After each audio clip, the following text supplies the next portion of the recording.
traveling through another dimension. A dimension not only of sight and sound, but of mind. A journey into a wondrous land whose boundaries are that of imagination. Your next stop, the Twilight Zone.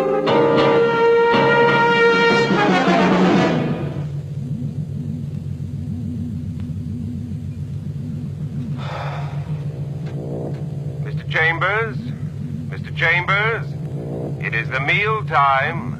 Kindly state your preference, please. Mr. Chambers, it is the meal time. Kindly state your preference.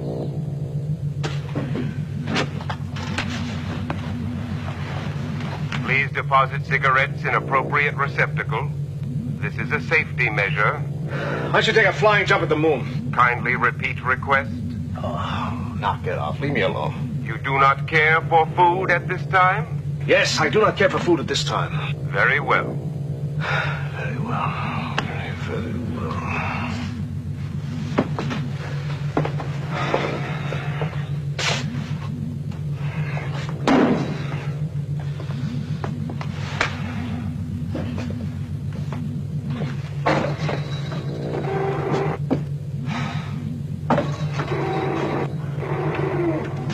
Please conserve water.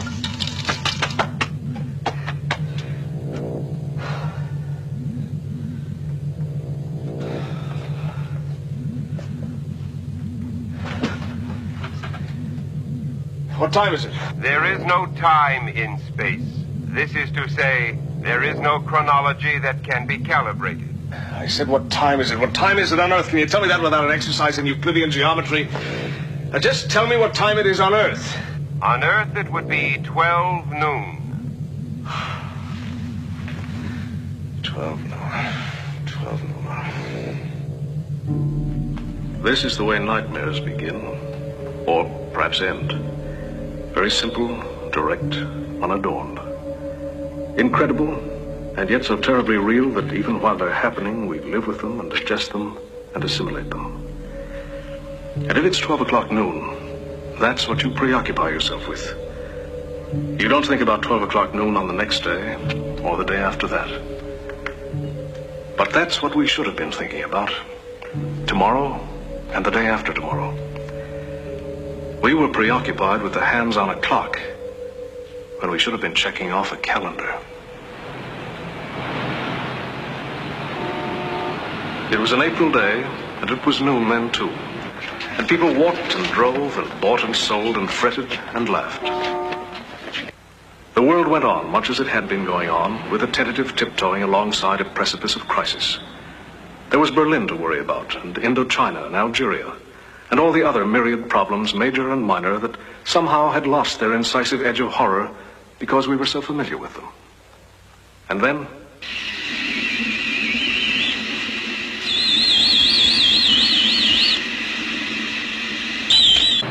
and that's when it happened. That's when we first heard that they had come. That's when we should have prepared ourselves for any eventuality. But we didn't.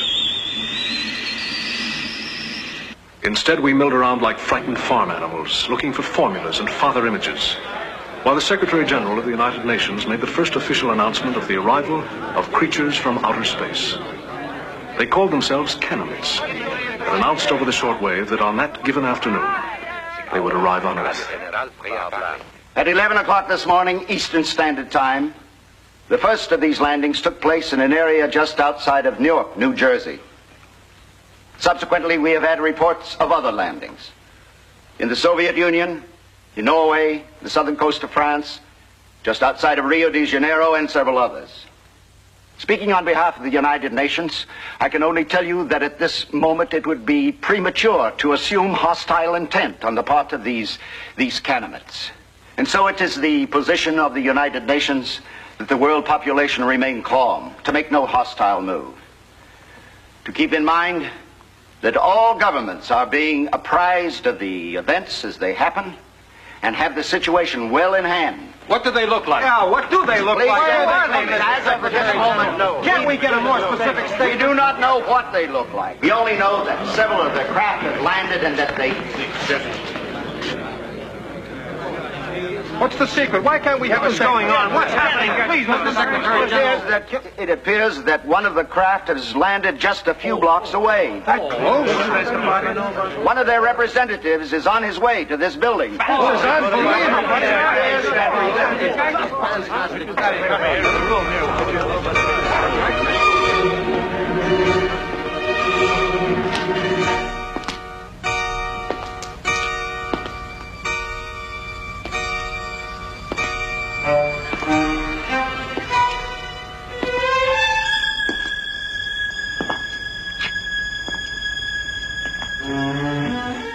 Respectfully submitted for your perusal, a Canamet.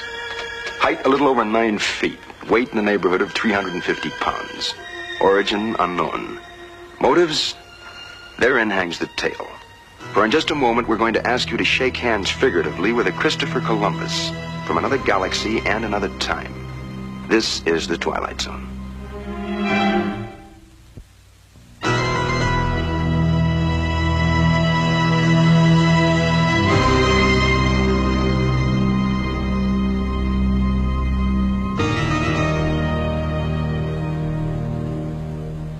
Ladies and gentlemen of the Earth, we greet you in peace and friendship. We come from a planet far beyond this galaxy, a planet far more developed than Earth, but we come as friends. Although we know your language, our own methods of communication are mental rather than verbal. Hence, the voice you hear me speaking with is totally mechanical. Our intentions are honorable. We desire above all things to help the people of Earth, to establish embassies here, and in the near future to set up reciprocal visits between Earth people and Canamets. Perhaps you watched this initial questioning. Most people on Earth did. On television sets, radios, shortwave. And surely some of the questions asked by your representatives must have been identical to more than a few of your own. Because as a race, we are unaccustomed to charity. Brutality is a far more universal language to us than an expression of friendship from outer space. Would you be willing to be interrogated here and at this time? There are UN delegates present of most of the important countries, and the television cameras are carrying our meeting throughout the world. I will be glad to. Senor Valdez of Argentina is recognized. Thank you, Mr. Secretary. Senor, could you please inform us precisely why have you chosen this planet for your visit? It has come to our attention that Earth has been plagued by both natural and unnatural catastrophes, all of which could easily be acted upon and prevented. We are here to help you. Recognizing Dr. Denis Levesque, the representative of France. Monsieur, my government wishes me to ask you the nature of your help. What forms will it take? Indeed, if we should prefer not to avail ourselves of the various aids that you mentioned, your reply would be what? We will not force anything on you. You will take only that which you choose to take. For example, tomorrow we will demonstrate to all interested parties a new and extremely interesting power source, which is atomic in nature and which can supply a form of electric power for entire countries for the cost of a few dollars. It's extremely economical. Mr. Grigori, the representative of the Soviet Union, is recognized. People of the Soviet Union would like to ask the Canamets precisely, and I repeat that to him, precisely what are your motives in coming here quite uninvited? Are we to assume that there is no ulterior motive beyond this vast humanity you speak of? Well, there is nothing ulterior in our motives, nothing at all. You will discover this for yourselves before too long, simply by testing the various devices which we will make available to you. We can show you, for example, how to add a certain very cheap nitrate to the soil and end famine on Earth for good and all. We can demonstrate to you quite practically the principles of the force field, in which you may cloak each nation with an invisible wall, absolutely impenetrable by bombs, missiles, or anything else. We ask only that you trust us. Only that you simply trust us. That was what we all thought. It was the age of Santa Claus. Only these Kris Kringles came without white whiskers and rosy cheeks and twinkling eyes.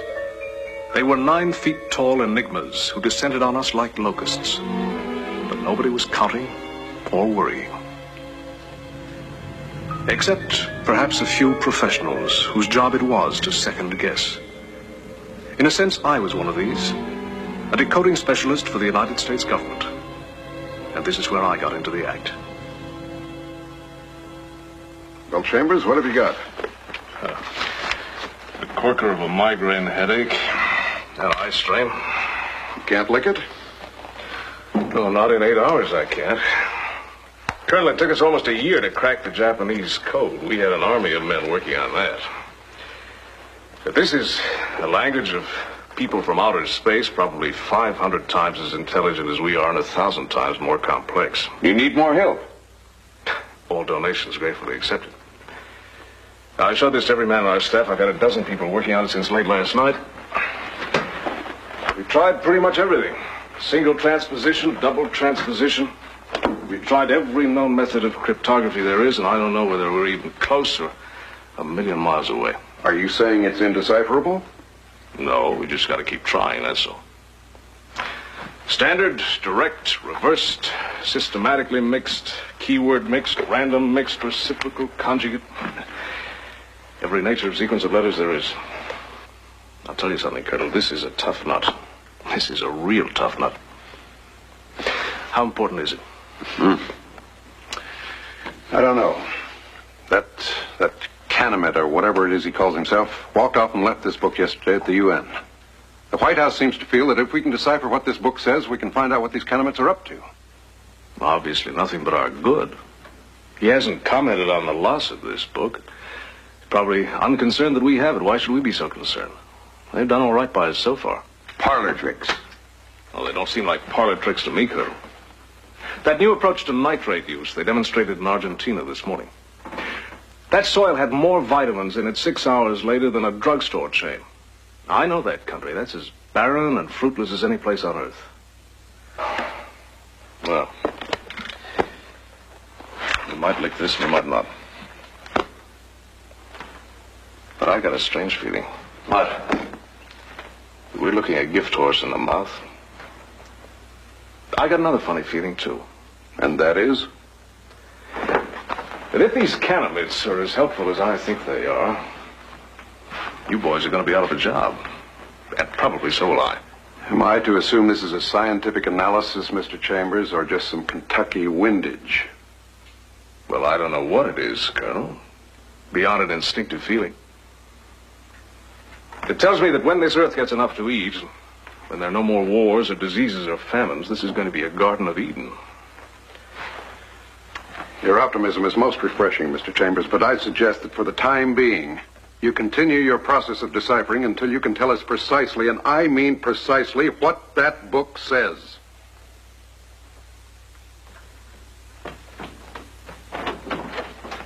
We've licked the title anyway. What does it say? How much does it tell us? Here it is. Well, that makes the cheese a little more binding, wouldn't you say, Colonel? I'd call that a reasonably altruistic phrase. Do you agree, Patty? Well, I want to believe it, but I don't know what to think. To serve man. I hope so. I fervently hope so.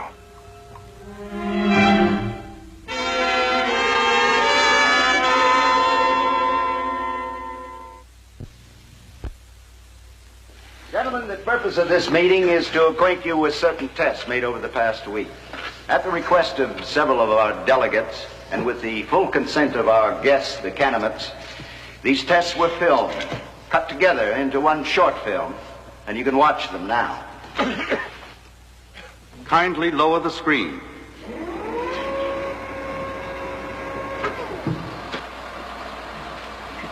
These are the standard instruments used to determine the truth of a statement.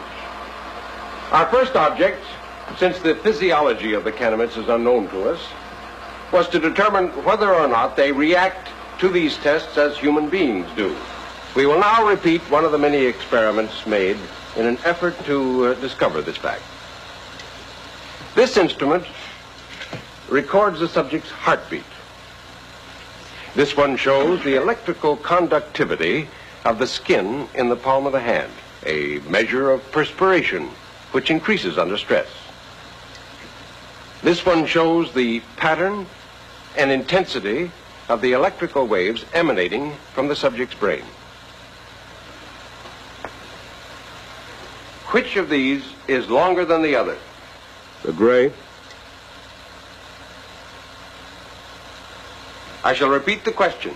Which of these is longer than the other? The black. How did you get to this planet?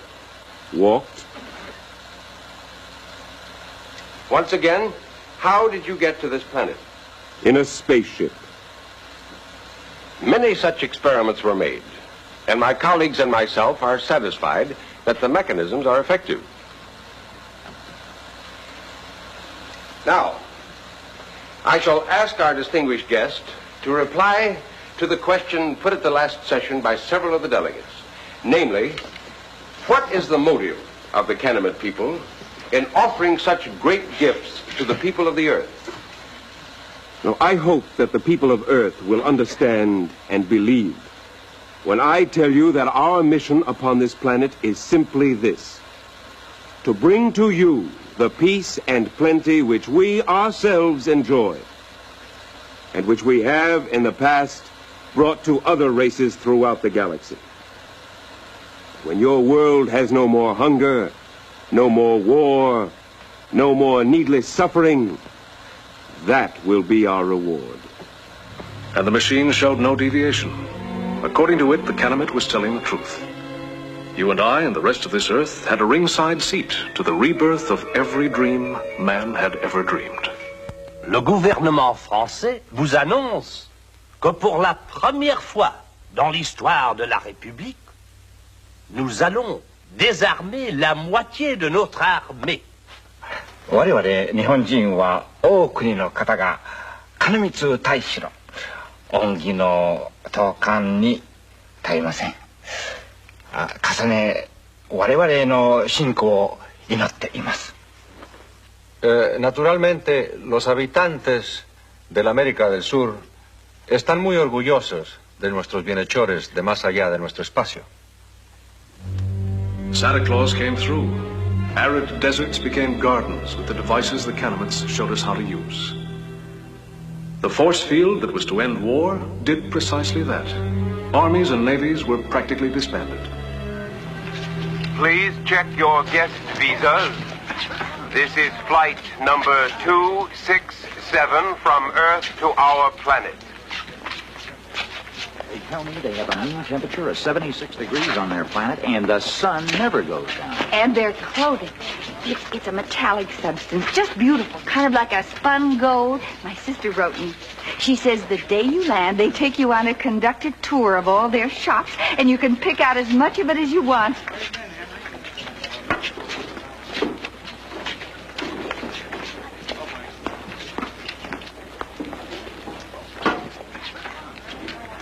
But it's an entire planet, bigger than China.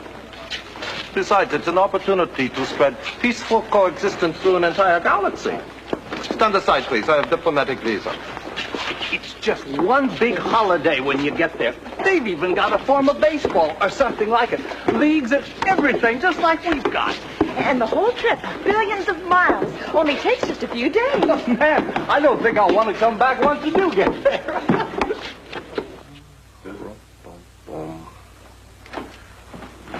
I'm going home, boss. Need me for anything? Need you for anything like what? This isn't exactly what you call a beehive of activity. Well, this is a new story of man. Nobody needs to decipher much of anything anymore because there aren't any more codes, simply because there aren't any more secret messages. Odd. Huh? I mean, well, not reading about the hydrogen bomb or war scares or insurrections or anything like that anymore. Millennium. Yeah, close to it.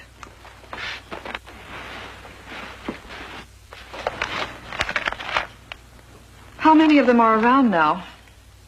Anybody ever figure it out? A few thousand, I guess. They've got embassies in every country now.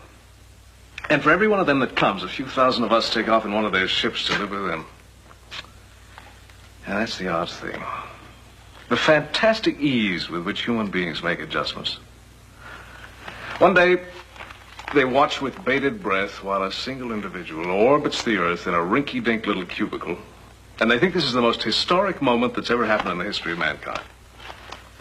And then, 1 year later, they stand in line, waiting to take off in a spaceship.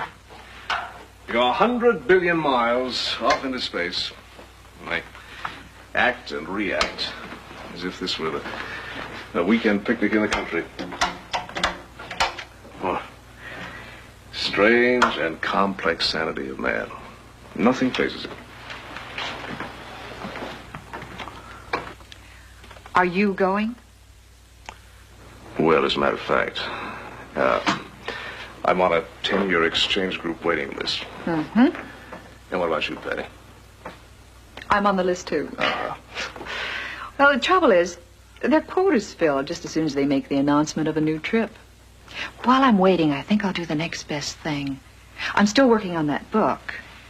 You know, deciphering that title, well, it's been of no help, because their capital letters are different than the other signs they use, just as ours are.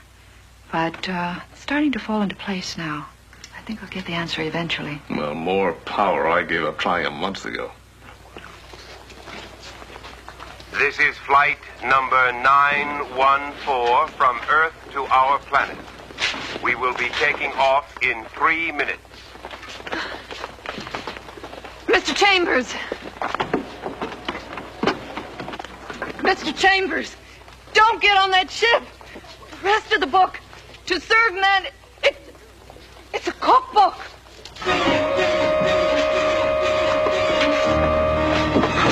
No!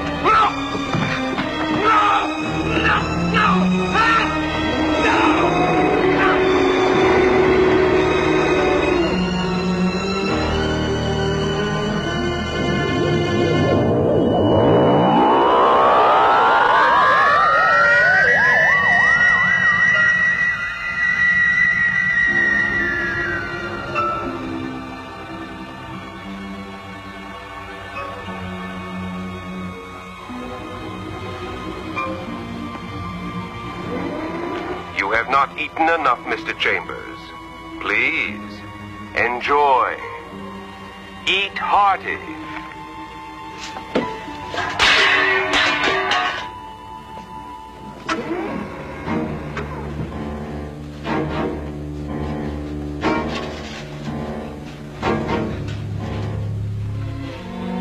Please, Mr. Chambers, eat. We wouldn't want you to lose weight.